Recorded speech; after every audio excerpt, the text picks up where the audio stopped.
हिंद दोस्तों, जैसे कि आपको मालूम है कि हम यूपी पीसीएस 2025 के लिए एंशिएंट हिस्ट्री पढ़ रहे हैं, जिसमें हमने वैदिक सभ्यता शुरू किया है और जिसमें हम ऋग वैदिक काल पढ़ चुके हैं। उत्तर वैदिक काल में भी हम राजनीतिक स्थिति और सामाजिक स्थिति पढ़ चुके हैं। आज हम उसकी आर्थिक स्थिति देखेंगे। तो ऋग वैदिक काल में पहला पॉइंट लिखा है, इस काल में पशुपालन की जगह कृषि प्रथम पेशा बन गया था।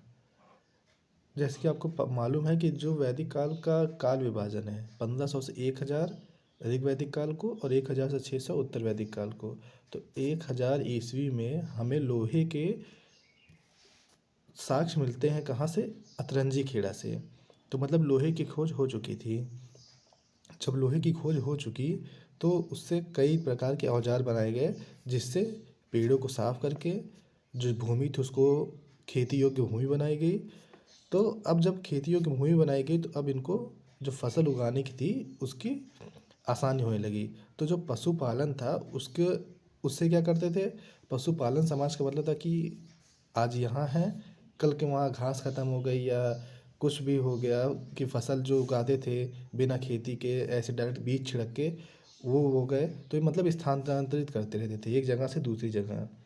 अब क्या होगा? अब स्थिर रहेंगे एक जगह और विस्तार भी होगा इनका।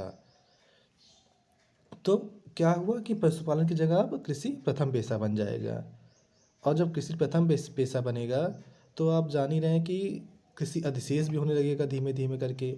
और किसी भी सभ्यता को वो ग्रामीण से नगरीय बनने के लिए एक उसकी जो ज़रूरत होती है वो यही होता है कि कृषि अधिशेष हो। अब दूसरा पॉइंट इसमें लिखा है कि सतपथ ब्राह्मण से हमें कृषि के चारों क्रिया का मतलब क्या?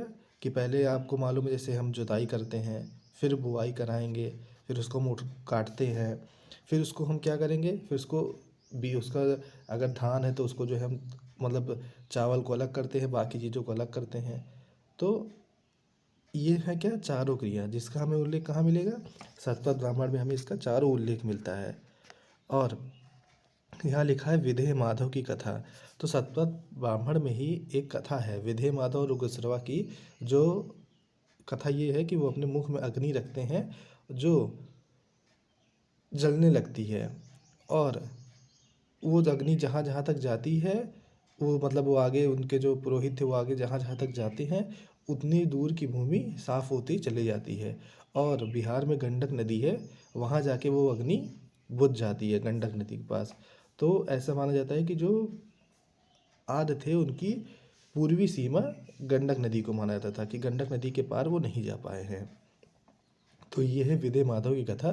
क्वेश्चन में कथा नहीं पूछता है, क्वेश्चन आएगा तो यही आता है कि विधेय माधव की कथा हमें किस ब्राह्मण ग्रंथ में देखने को मिलती है? तो वो सतपथ ब्राह्मण में देखने को मिलती है। तीसरा तीसरा पॉइंट है कि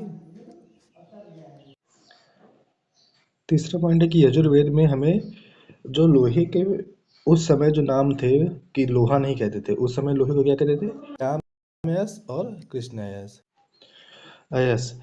यजुर्वेद में क्या कह रहे हैं हम लोहे के लिए? श्यामयस और कृष्णयस शब्द कर गया है। आपको याद रखना रहेगा यजुर्वेद किस में कहा गया है? यजुर्वेद में। और अभी मैंने आपको बताया कि अतरंजी खेड़ा से हमें पहली बार लोहे के उपकरण प्राप्त हुए हैं।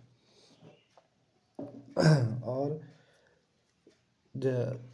एक क्वेश्चन ये आता है कि उत्तर वैदिक काल में प्रमुख फसल कौन सी थी?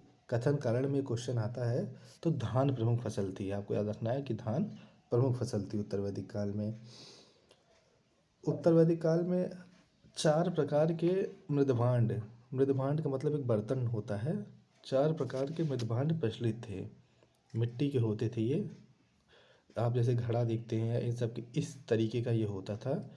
तो उत्तर वैदिक काल में 4 प्रकार के मृदभांड बर्तन का प्रयोग होता था। पहला है काले व लाल रंग के मिश्रित मृदभांड, काले रंग के चित्रित धूसर और लाल मृदभांड। काले लाल में क्या है कि मान लीजिए बाहर काला हो अंदर से लाल किया हो, या बाहर लाल हो अंदर से काला किया हो। काले हो गए, चित्रित धूसर हो गए, लाल मृदभांड हो गए। तो इस प्रकार के 4 मृदभांडों का इसमें इस समय उपयोग होता था।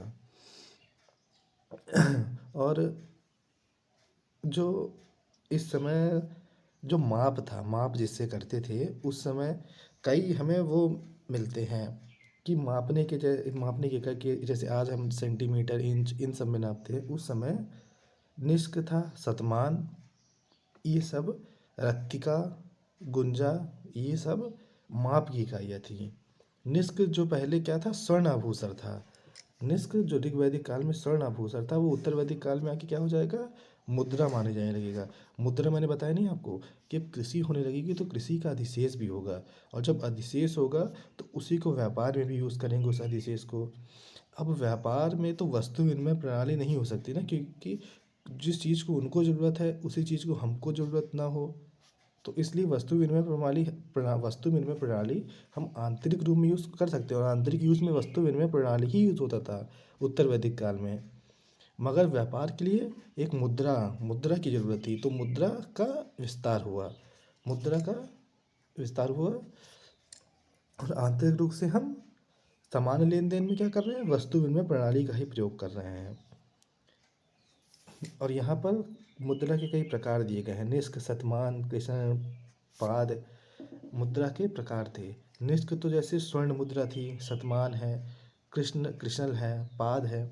आप इनको कई प्रकार के, मतलब जैसे सोने के अलावा भी कई प्रकार के इनको उसके क्या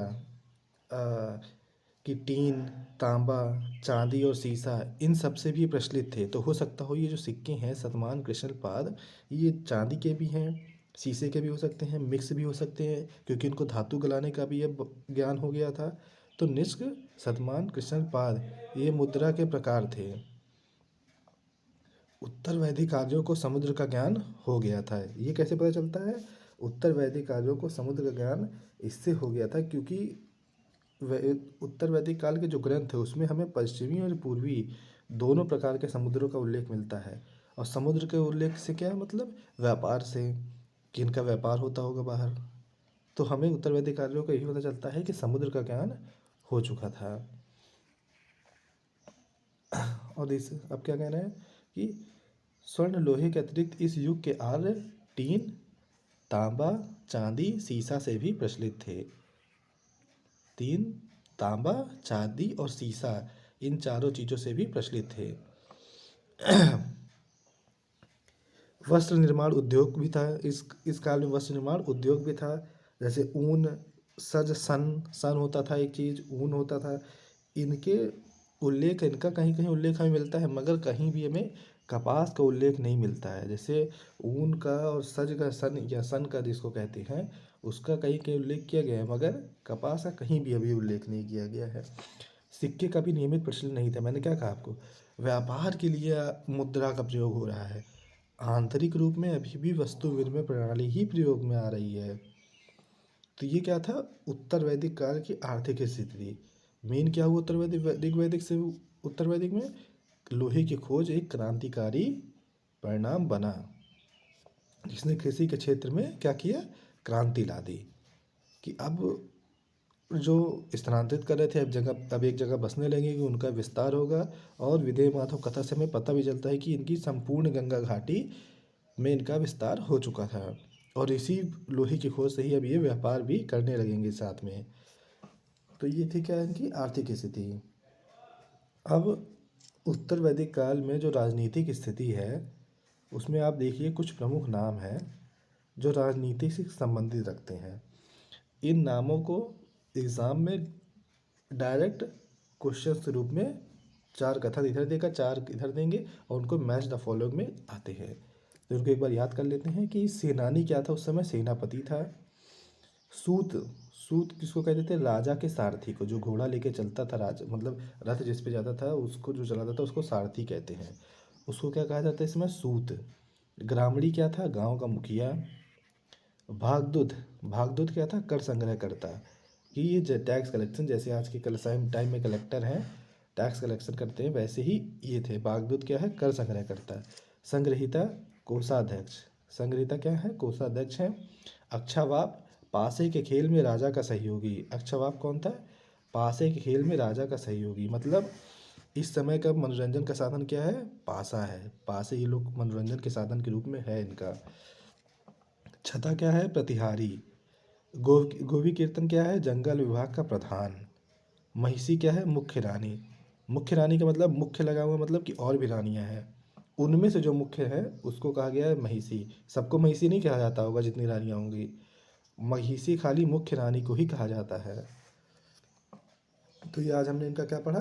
राजनीतिक स्थिति से उत्तर वैदिक काल के कुछ प्राचीन नाम, उनका मतलब क्या था, और आर्थिक स्थिति।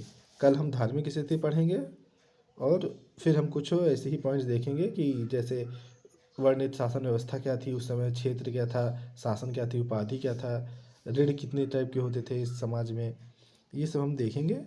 और 2-3 दिन के अंदर ही हमारा वैदिक सभ्यता समाप्त हो जाएगा। तो तब तक के लिए पढ़ते रहिए। जय हिंद, जय भारत।